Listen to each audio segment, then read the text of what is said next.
umunsi mwiza nibuka n'uwo nakwemereyeho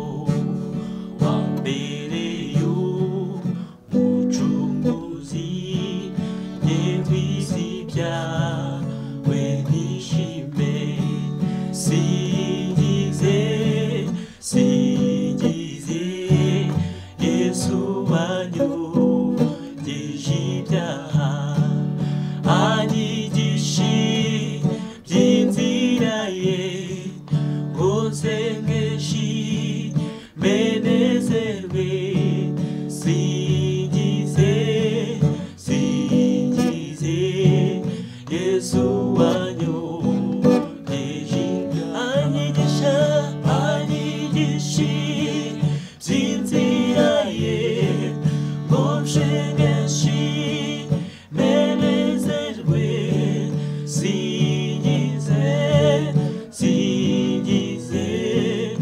Yesu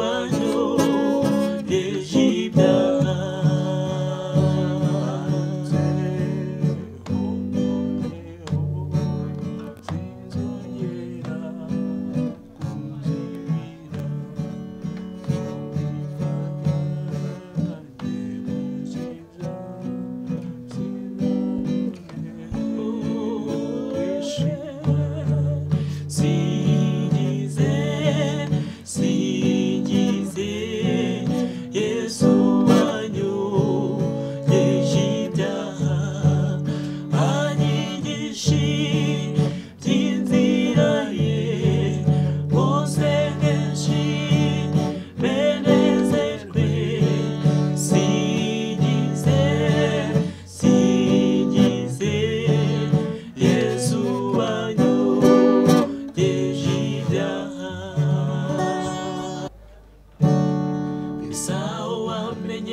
zina ryiza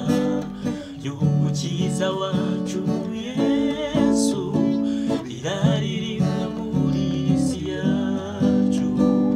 rivugwa mu bantu bose Yesu niwe zina rihebuje riruta ayandi yose yo mw'isi rifite imbaraga zo kudufasha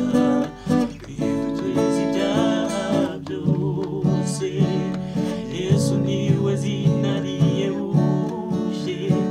riruta ayandi yose yo mw'isi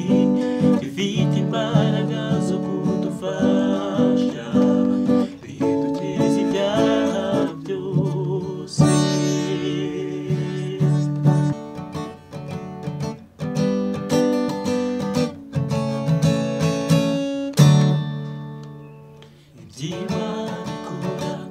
yadutangaza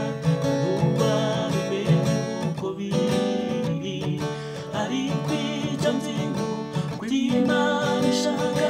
ari byo nkwiriye gukora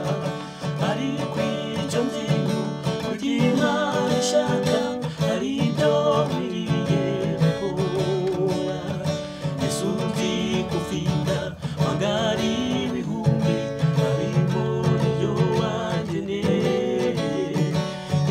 wamitiye bona ukugira ngo tugere mw'ijuru yawe icyo wamitiye bona ukugira ngo tugere mw'ijuru yawe icyo wamitiye bona ukugira ngo tugere mw'ijuru yawe icyo